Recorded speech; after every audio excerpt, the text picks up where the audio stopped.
赵总，迪欧欢迎你，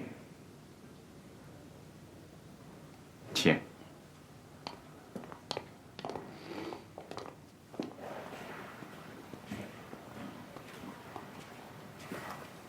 今儿礼拜几啊，小张？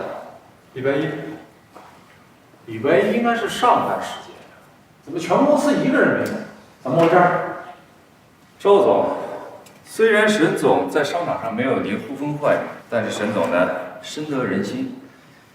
听说赵总要入驻迪欧，所以大家都辞职了。这些都是迪欧的重要资料。赵总，请息怒，迪欧的未来就靠您了。林凡，你怎么没走啊？实在不好意思啊，赵总，我已经离职了。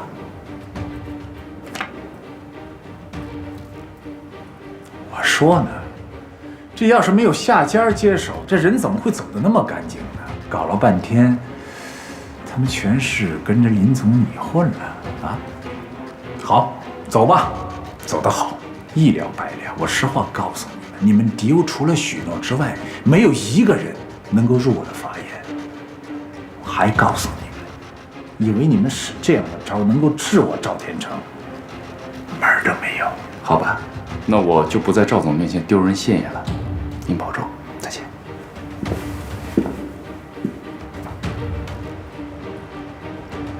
赵总，这报表报什么表啊？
请问有没有看到一个女孩，外地来的，叫许诺？你是他什么人呐？我喜欢她。啊？那您叫什么？我叫沈志泽。好，那你跟我过来吧。来，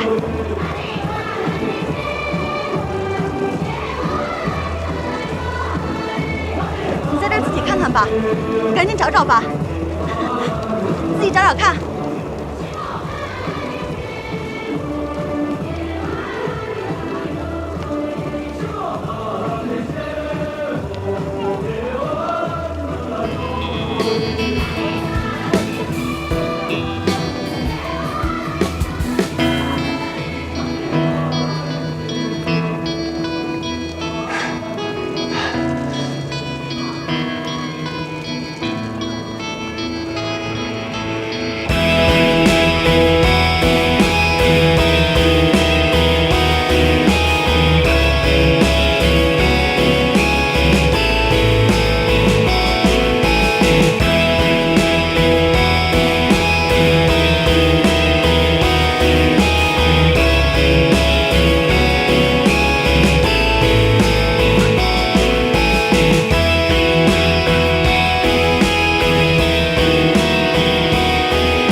错，今天来的比我早。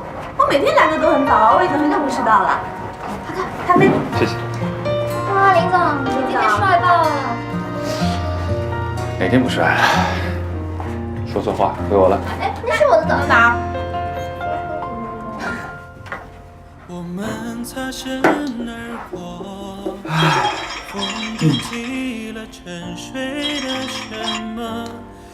喂，老爸，领导专家有何指示？什么指示？昨天那个许伯母给你介绍那个姑娘，你怎么没去赴约啊？啊？你把我的话当耳边风了？不是，爸爸，这还不赖您吗？咱们联合韩后新推出的茶蕊嫩白去角质素卖的实在是太火爆了，每天都有客户来给我打电话，不是订单就是催单，我实在分身乏术啊！阿爸，你别找理由啊！我找理由？哼，你儿子是谁啊？我身边会缺姑娘吗？哼，你等一下啊！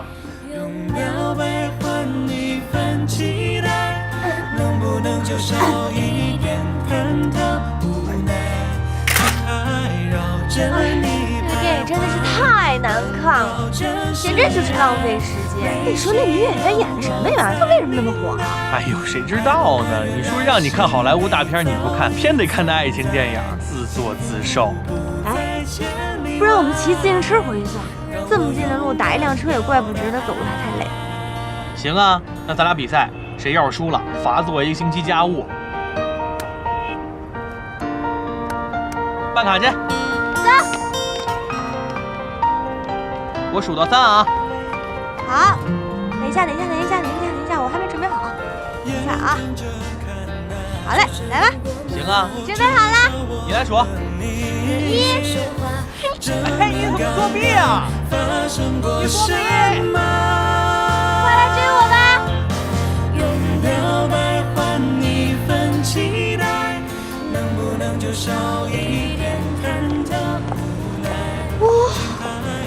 上海，我回来啦！好冷哦！哎，你不是说好要去爱琴海吗？为什么要突然折回来？是要去爱琴海啊，但不是现在，那什么时候去？坐月子的时候去。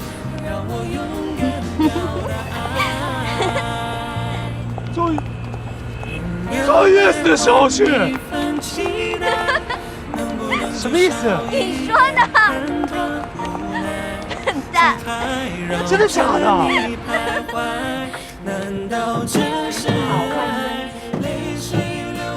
不好意思，借过一下。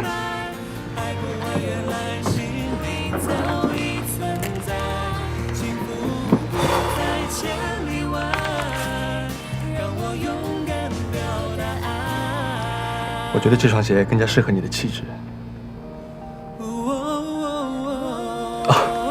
忘了自我介绍一下了，我是 Daniel， 我们能认识一下吗？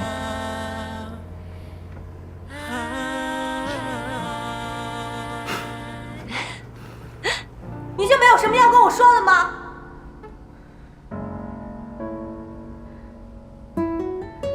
你要苦衷，对不对？这不是你的本意，对不对？这就是我的本意。我也到了该回兰芝的时候了。你到底怎么想的你啊？我们好不容易在迪欧创出这么多业绩，你现在突然间说走就走，你有没有想过沈志泽？我连伴娘的衣服都已经选好了，你现在跟我来这出吗？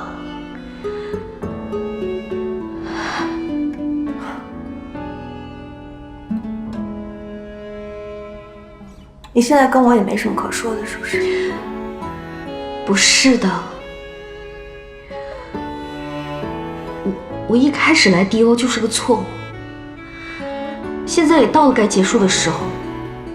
之前是我糊涂，现在不是你糊涂，是我糊涂，而且我不止糊涂，我是脑子里面进水了，才让你这样耍得团团转。刘瑞，你别这样，这是你的选择，我管不了。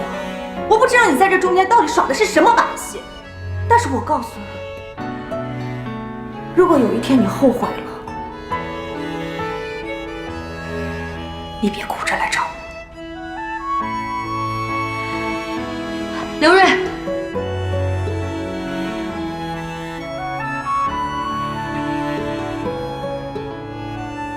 我们还能做好朋友吗？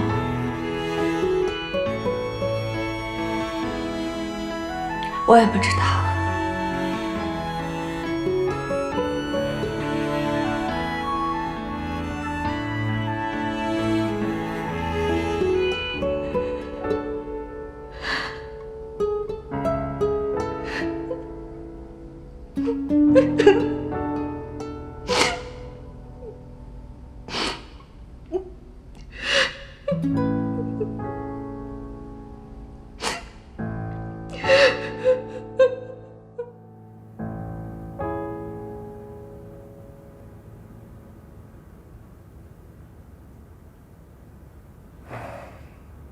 你在这儿都坐了一晚上了，一句话都不说。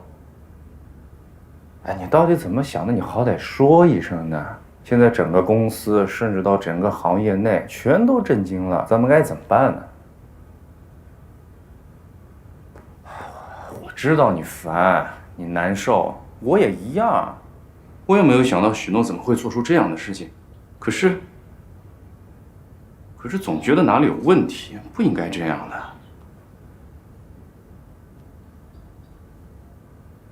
好，你不愿意说也可以。你从中午到现在什么都没吃，走，走，我下面给你吃。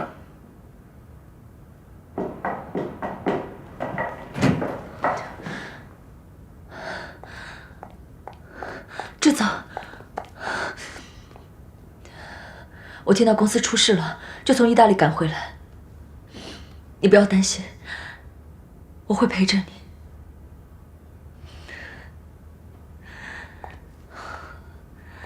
我会帮你想办法。我看到你难过，我比你更难过，你知道吗？明天我去搞定法方，跟他们解释清楚，稳定他们，然后再搞定研发项目。谢谢。我一定会让许诺付出代价的。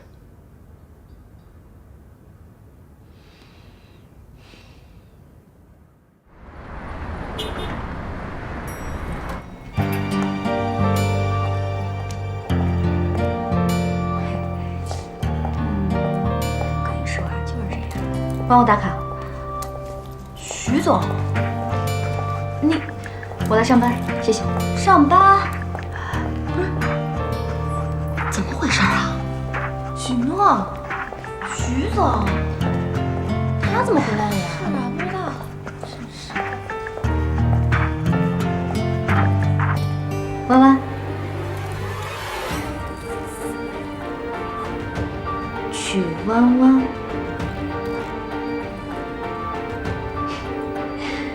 曲经理，你在这里迎接我呀？来欢迎一下新同事。哦，不对，应该是旧同事更合适吧？都好，职场自古以来都是一代新人换旧人，只要曲经理叫着顺口，怎么着都行。徐总监，你还是这么会说话。记得我刚离开迪欧的时候，你曾经劝我，要好好走自己的路，不要再让别人利用。徐总的话，我可是时时刻刻的记在心里。不过我的话，你好像当耳边风了。是啊，我脑容量太小了，无关紧要的事情和话听过就忘了。那我再提醒你一次，我曾经跟你说过，也许有一天你也会走我这条路。不是所有的事情都是你许诺说了算。我马上就要被升为副总了，以后你就是我的直属下级。想想你堂堂的许诺，马上也要常常被别人踩在脚底下的滋味，我这心里啊，还真是有点小激动呢。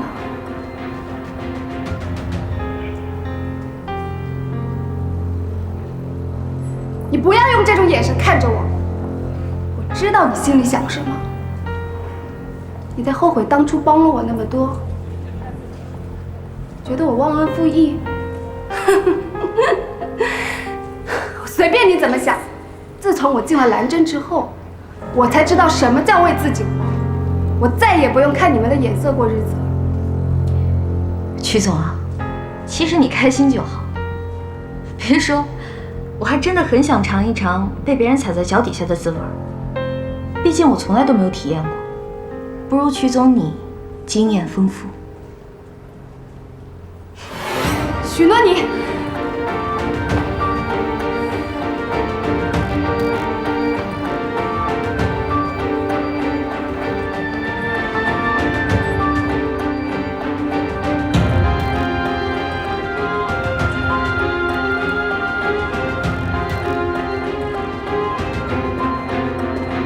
来，坐。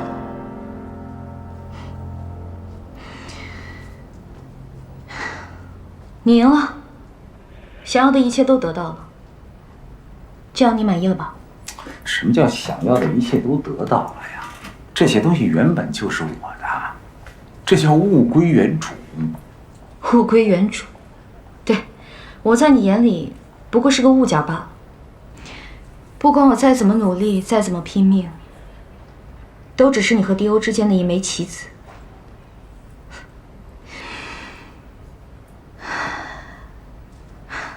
老赵，我特别想问问你，你看中的真的是我这个人吗？当然，不是，你这是老板心态，你只不过把每个员工都当成了你的私有物品。当初我辞职伤了你的自尊，让你觉得你的领土受到了侵犯。但是现在东西我都给你拿回来了，人也站在你面前了，你该兑现你的承诺了吧？许诺，你可以说我是一个狡诈的商人，你可以说我说话不算话，但是我对你，我从来都会兑现我的承诺。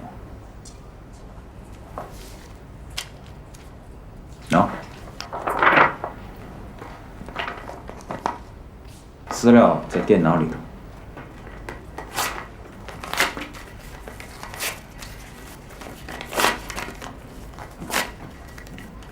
好了，这下你心里踏实了，可以安安心心上班了吧？嗯。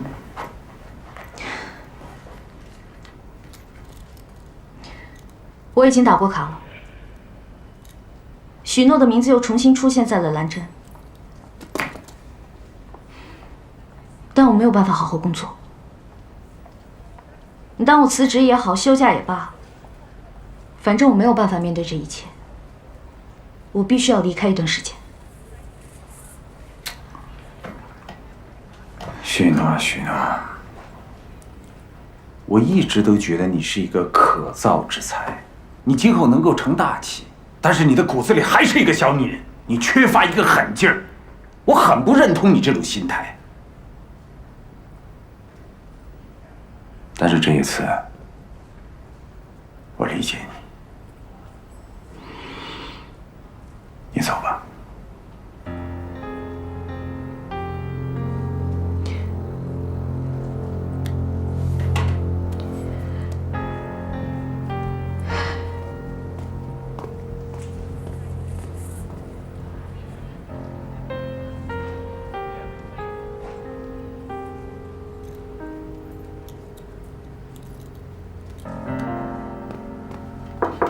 赵总，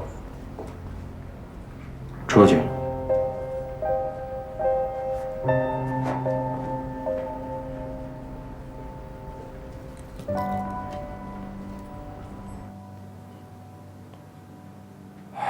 果然如我们所料，法方这次真的怒了。他们不停地在质问我们，如果再这么下去的话，可能我们会彻底失去菲娜夫人的信任，到时候迪欧的处境就更难了。不过现在唯一的好处就是，法方承认许诺是商业间谍，对蓝针不耻。蓝针想要再跟欧亚合作，也很困难。赵天成根本不在乎这些的，他现在又有配方又有许诺，他跟谁合作不是合作？林凡，伯父还好吗？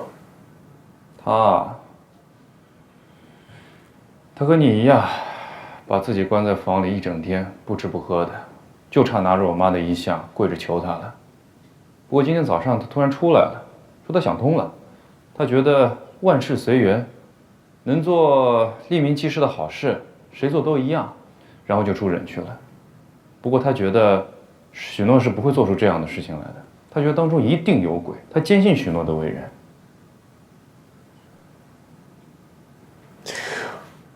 伯父能想开就好了。公司的事情可以慢慢解决，最怕的就是老人家接受不了这样的打击。现在我们的当务之急，就是要找到这个新产品的替代品。你能振作起来就好了。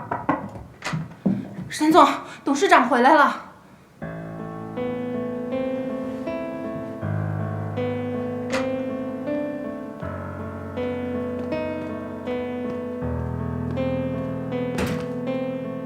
妈，您怎么回来了？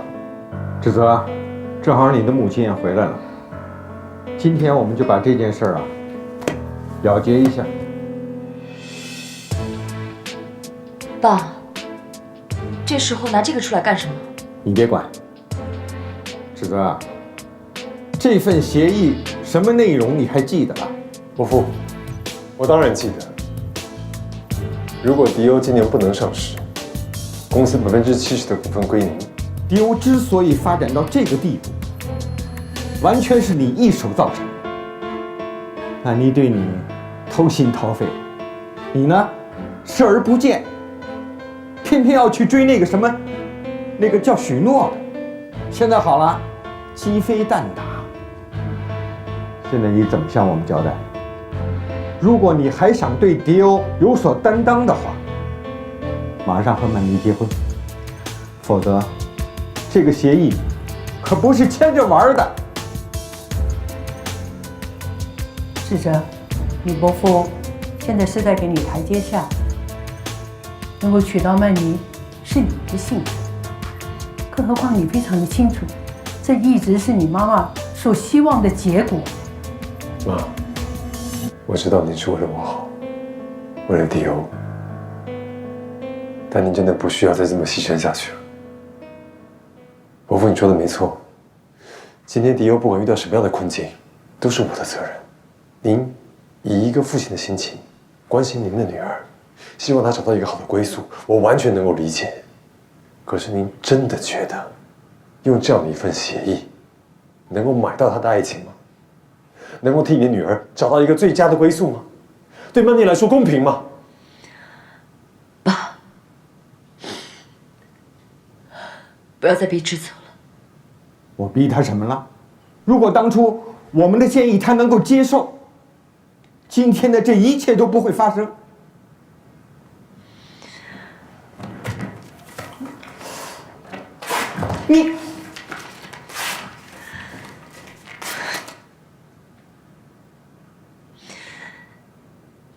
你拿这份协议来逼志泽，是对我感情的最大侮辱。跟我的感情相比，这份协议什么都不是。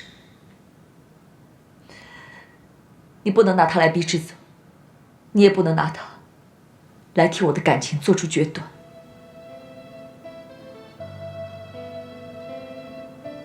好，这才是我的女儿。曼妮啊，我是看在你这么多年对迪欧、对志泽付出了那么许多，我是怕你心里放不下，所以才看起来我是多虑了。女儿，你是对的，你长大了，以后老爸也就用不着为你操那么多的心。好，此事就此了断。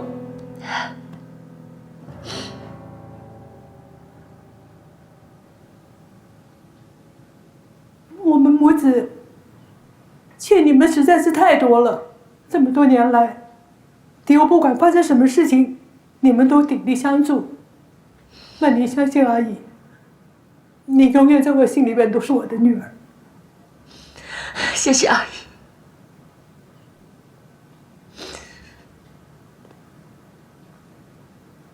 您放心，我从以前到现在，一直都把曼妮当自己的妹妹。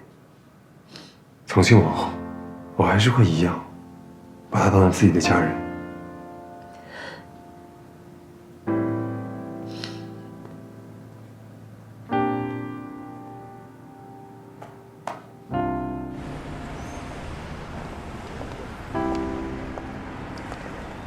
刚才谢谢你。谢我什么？我现在感觉很轻松，很舒服，好多了。感觉你出国这段时间长大了，成熟了。离开公司这段时间，我也想明白了。我觉得你说的对，该为我自己好好打算了。毕竟我也不小了，31岁了。对了，昨天来不及，忘了把这个给你。这是我在剑桥看到的，因为上面这句话，我想买回来送给你。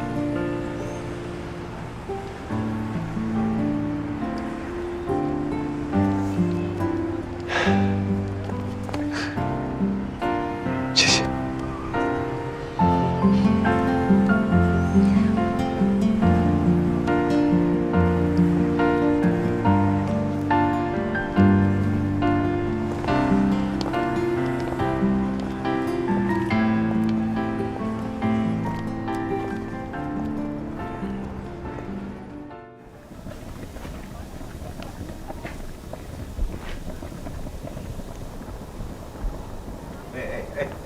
哎，都开成这个样子了，你在想什么呢？它扑出来了。来，稍微要专心。儿子啊，你心里有事儿吧？是不是还惦记着小诺的事儿？老爹，不愧是神医啊，人心里想什么你都知道。你是怎么肯定许诺不是商业间谍的？儿子啊，你不是学医的啊，但是老爸在问诊的时候，你多少能看出一点门道吧？我为什么给病人抓这个药？我凭的是什么？望闻问切。没错，望闻问切那只是医生的一个手段而已。任何一个医生心里面啊，给病人看病的时候心都要有数。我举例，这个病人啊，好比说他头上长了疮，这个脚底啊长了水泡，他为什么长了疮？为什么长了水泡？你要给他做一个判断，心里要有数。也许他是得了湿疹，这个也许他毒火攻心啊。所以我们做任何事情都要有信心。我呢，现在是判断许诺是有苦衷。老爹，你这也太主观了吧？你都不用看证据的。你是律师啊，证据是应该你去找。难道你就不相信许诺他现在有苦衷吗？我也愿意相信啊，可是那你就去找啊。我相信我儿子能找到的。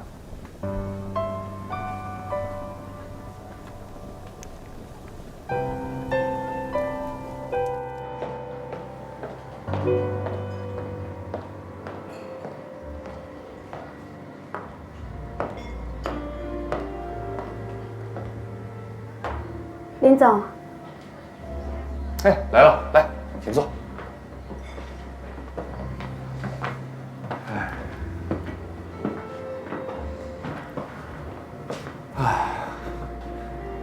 王安，不，现在该喊你曲总。这几天不见，越来越漂亮了，看来还是兰镇的风水养人啊。林总，你就别打趣我了。离开迪欧的时候，我也没好好跟你告个别。其实我是害怕见到你，不知道你会怎么想我。我还真没想到你会主动请我吃这顿饭。这什么话呀？不管怎么说，你虽然从迪欧离开了，我们做不成同事，我们还是朋友嘛，对不对？林总，来，我敬你一杯。以后呢，也不要老林总林总的，你就叫我林凡就好了。林凡。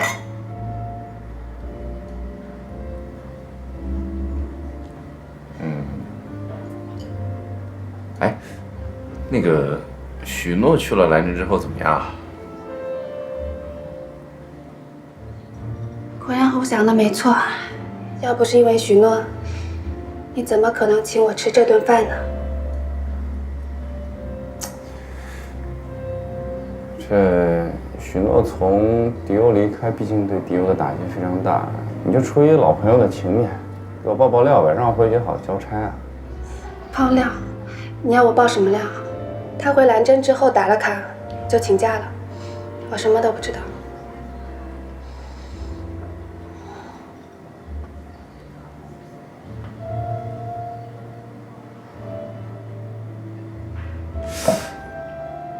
那他为什么回蓝针啊？为什么回蓝针？为了职位、薪水，你怎么不直接去问他？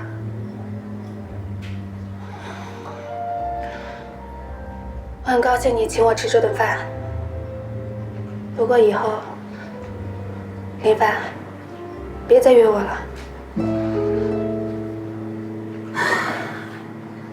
让我和过去彻底告别吧。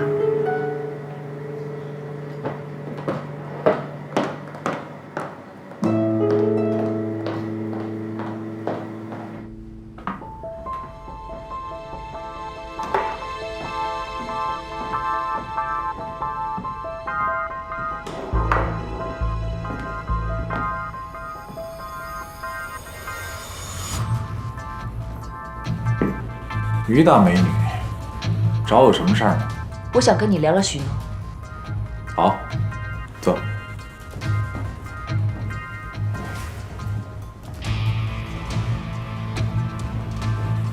想找我聊许诺什么呀？许诺为什么会离开迪欧，回了蓝针？如果我没记错的话，当初许诺跳槽去了你迪欧，于总你一直都在算计怎么把许诺赶出迪欧，对吧？是。那我就不明白了，他走了对你来说是一件好事啊，沈志泽也回到你身边了，你还惦记这事儿干嘛？他走了对我来说的确是一件好事，我也一直在想办法把他弄走，但是不成功。我想知道赵总是用什么办法做到的？我是怎么做到的？这事儿跟我有什么关系？你没听你们沈总说吗？许诺是自愿离开的。他骗得了沈志泽，骗不了我，因为我们都是女人。这我就觉得奇怪了。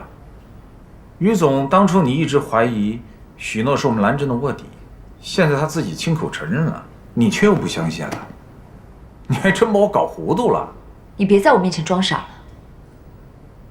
你是什么样的人，我太清楚了。我也领教过你的手段，毕竟我也是帮你办过事的人。我只是想知道，你到底抓了许诺什么把柄，让他可以放弃自己喜欢的人。你真的想知道究竟怎么回事？好，我告诉你，其实我的手上没有许诺的任何把柄。那是为什么？但是我有沈志泽的呀。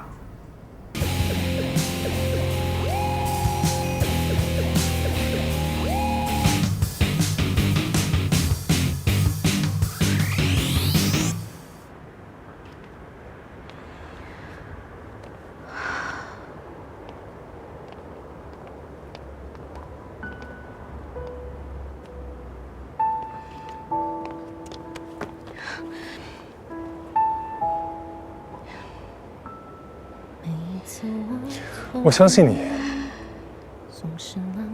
我愿意相信你做的这一切，是因为你说的那些原因。我知道很多事情我没有做好，很多时候我让你受委屈了。我来也不是问你为什么要这样做，只是我们经历了这么多，不知道从什么时候开始，我已经爱上你了。我知道我爱你，我只想请你告诉我，你爱我吗？我请求你看着我的眼睛，告诉我，你爱我吗？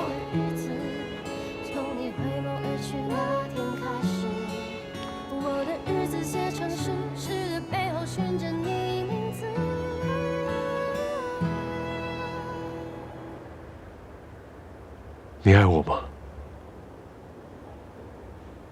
不要再来找我了。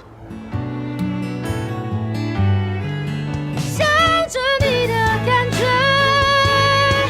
犹如风的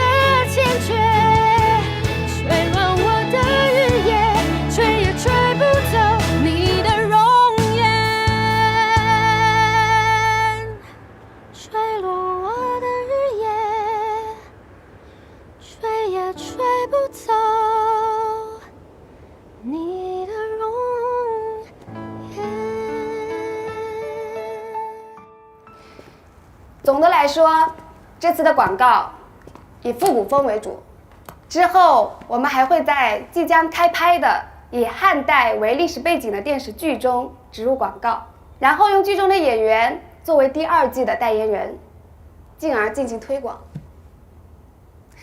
以上就是我为新产品做的营销计划，大家有什么意见可以尽管提。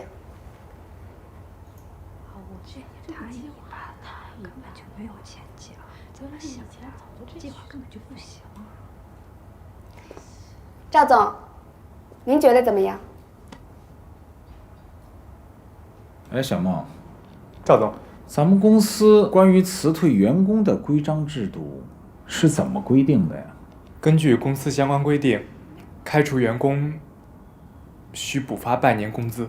这样，一会儿你带曲经理去一趟人事部，把相关的手续办了。是。赵总，您什么意思？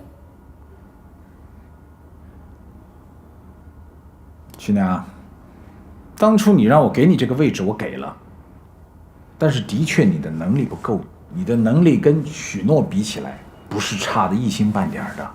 就你这个小儿科一样的营销计划，要是搁在3年前，就不到我的面前，在许诺那儿直接给否了。您的意思是要辞退我？对他的做法，同样也适应于在座的各位啊。我赵天成的蓝针公司，养的只是精兵强将，不养闲人。赵天成，如果没有我，你能拿到这个项目？没有我，许诺他能回来吗？曲娘，说到这个事儿，我还真得谢谢你。既然你都知道许诺回来了，你说我还留着你，有什么用呢？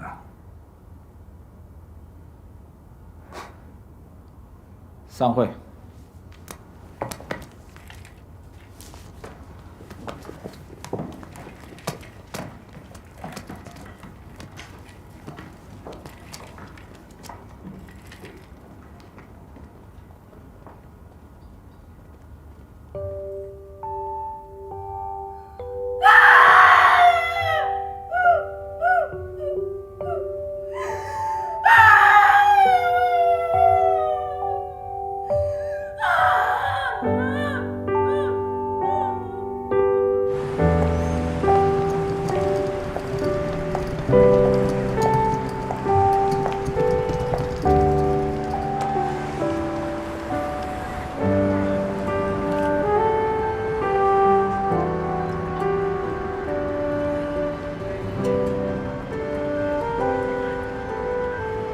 出站的人远比进站的人要多，这说明来上海的人永远要比离开上海的人多。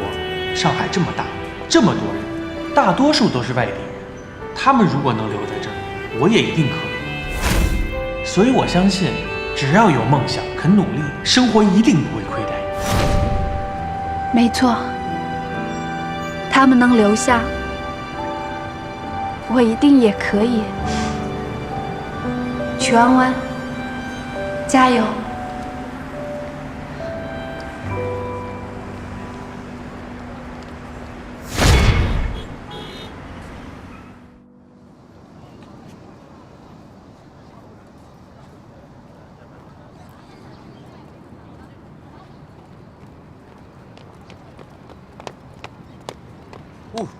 哇，哎呀，这么晚才来啊？哎呦，飞过来的，就差上天了。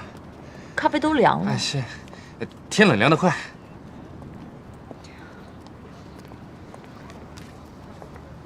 怎么了？年轻真好。不灭不老啊！我还记得，那个时候我坐在这里，给你和志泽加油。你什么时候帮我加过油了？你全然在帮我道贺才好不好？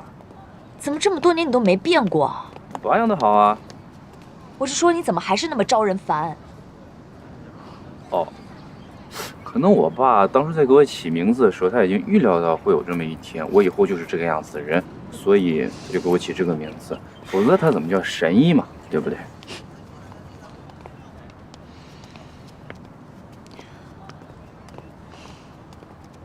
你觉得这些年我对志泽付出的多吗？哎，真是啊，这么多年了，也就王宝钏能跟你媲美了。10年的青春啊！你该不会把我约过来就是为了感叹青春吧？我有件事情想要跟你说。说什么事儿？你要发誓，你发誓不能跟任何人讲。什么事儿啊？这么严重？发誓嘛！啊，我发誓不说。许诺这件事你怎么看？你跟我说的事和许诺还有关啊？不是，许诺这件事你怎么看？实不相瞒啊，我这些天确实是找人打听了一下，许诺没有回兰真，这件事我也很奇怪。你的感觉是对的，他把我们都骗了。你说什么？什么意思啊？我去找了赵天成。啊？怎么会这样啊？要不是我找了赵天成，我也不会知道。我一直以为许诺有什么把柄在他的手里。赵天成果然老谋深算啊，威胁不了沈志泽，就在许诺身上下功夫。如果我是许诺，我也不知道我会不会这么做。他其实对志泽用情还是很深的。你觉得我应该告诉志泽吗？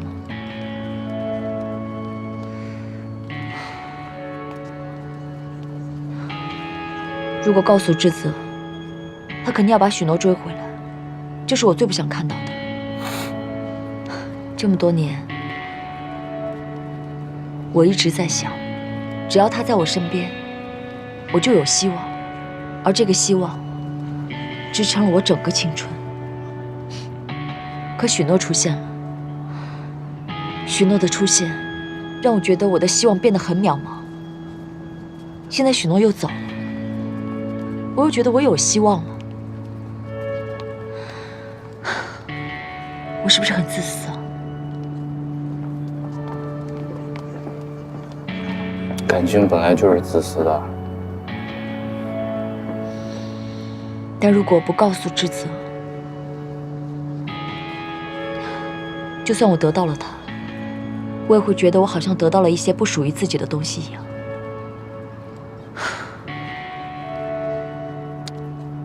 无论你做什么样的选择，我都会理解你的。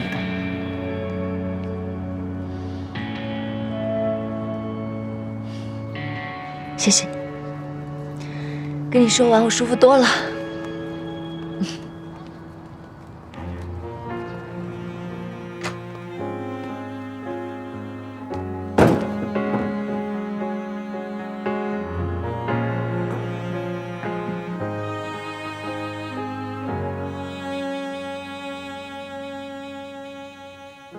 好久没见了，什么角色呢？细心装扮着白色衬衫的，袖口是你送的，尽量表现着像不在意的，平凡暴露了自欺欺人者，越掩饰越深刻。你说，我说，听说，忍着言不由衷的段落，我反正决定自己难过。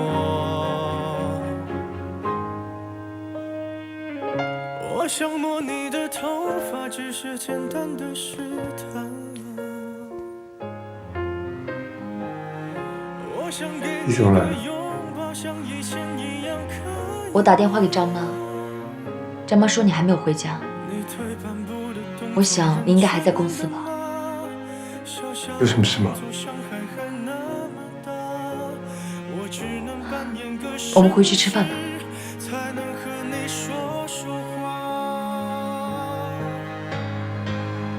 我能送你回家吗？可能外面要下雨了。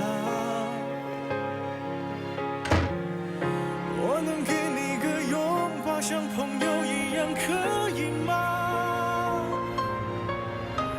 我忍不住从背后抱了一下。将我再不能说想你啊，你就当刚认识的绅士，闹了个笑话吧。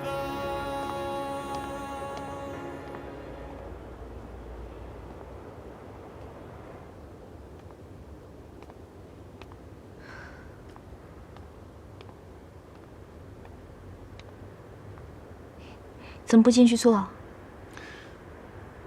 我都知道了。你放心，我没告诉沈志泽。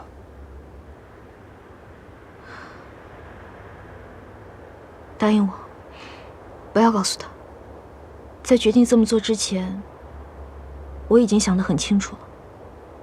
只有这样，才能够把伤害降到最低，这是最好的结局。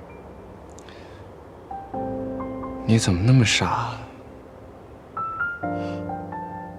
可能这就是命吧。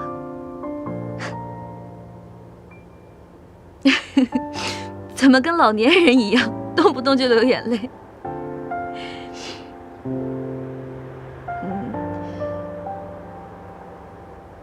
谢谢你。每一次我不知道该怎么办的时候，你都会出现。我有特异功能，还记得吗？我从来都没为你做过什么，可是你一直对我这么好，到底为什么？因为我的心里有一块叫许诺的芯片，每次你难过，它都会疼，提醒我立刻出现。我也没办法，谁让它长这儿了？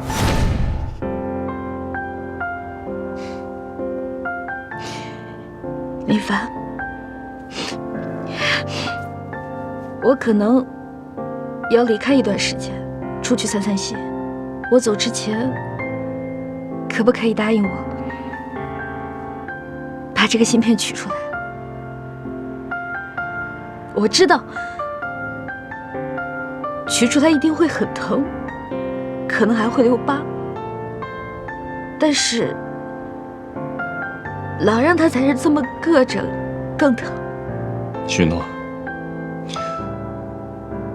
你不要对自己这么残忍。你已经亲手赶走了沈志泽，你现在还想亲手赶走我吗？在还没有看到你得到幸福之前，我不会把它拿出来的。起码在你转身的时候，我还在。林凡，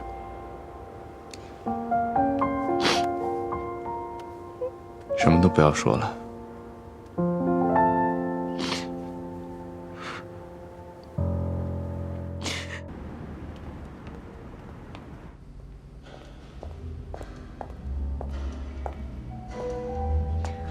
坐。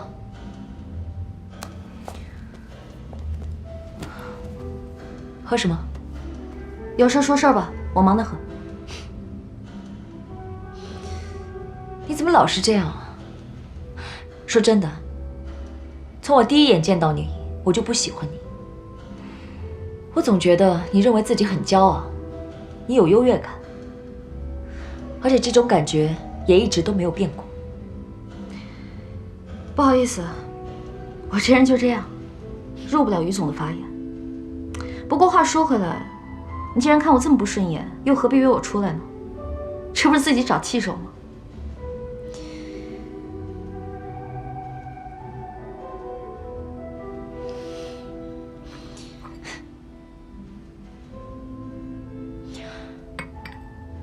我今天不跟你计较。哟，变大度了。我去找赵天成了，怎么样？被人威胁的感觉不好受吧？你为什么回兰州？我已经知道了。这跟你没关系。这不是你最希望看到的吗？我离开迪欧，正好成全了你。你是不是觉得自己做了一件很伟大的事情，所以每个人都要领你的情啊？于曼妮，从我进迪欧第一天开始，你就针对我看我不顺眼，处处给我下套。为了赶我走，你不惜拿迪欧做代价，甚至害得迪欧差一点破产。你凭什么在这对我冷嘲热讽的？我告诉你，我忍你很久了，我才忍你很久了。我告诉你啊，自从你进了迪欧以后，折腾了多少事情出来，把公司闹得鸡犬不宁，人心惶惶的。你以为你是谁啊？你以为迪欧没你真的会死吗？到底谁在折腾啊？说的这么振振有词，你以为你真的在乎迪欧吗？当初拿迪欧做赌注算计我的时候，你怎么没有想过迪欧根本就折腾不起啊？我为什么要算计你啊？因为你活该。说来说去不就为了沈志泽吗？现在人也好，公司也好，我都退出了，你还想怎么样？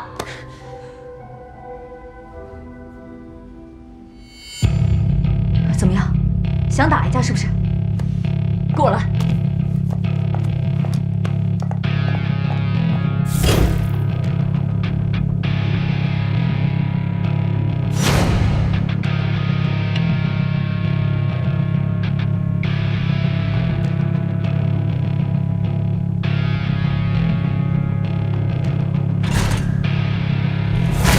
这是一场属于你和我的比赛，与沈志泽无关。开始，来吧。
我相信人生的不期而遇就是缘分。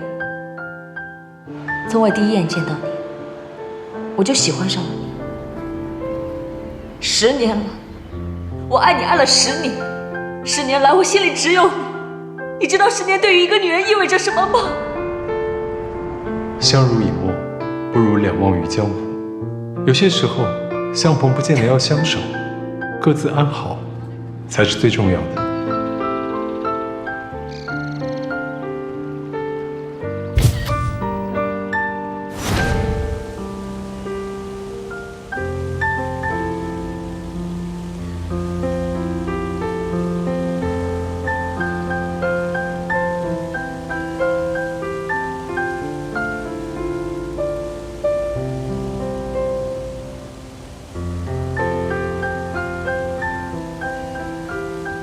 喂，志泽，我有件事情想要跟你说。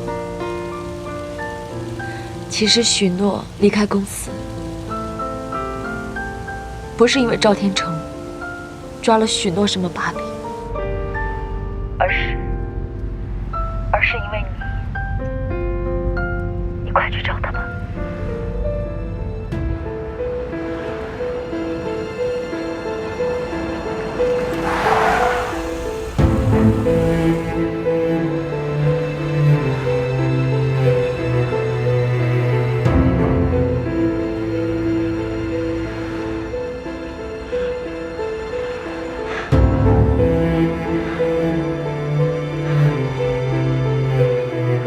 士们、先生们，我们的飞机将要起飞，请您再次确认您的手机电源已关闭，您的安全带已系好，谢谢合作。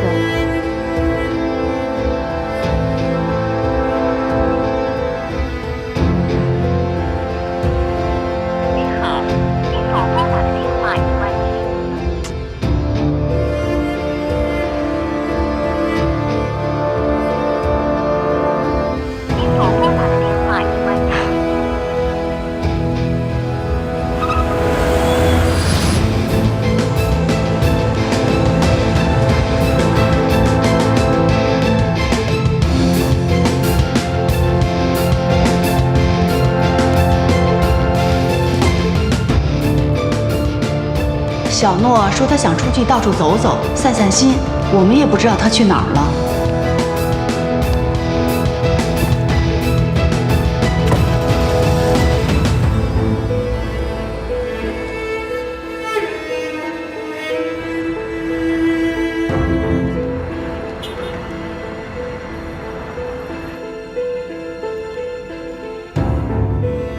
你满意了？新产品你也拿到手了，许诺现在在蓝镇，你已经彻底打击了迪欧的市场地位。我只想问一句，你现在满意了吗？怎么可能满意呢？这只是我前进当中的一小步，接下来我要把整个迪欧全部吃掉，把你赶出迪欧，我才会满意。赵总野心不小。这是趁人病要人命。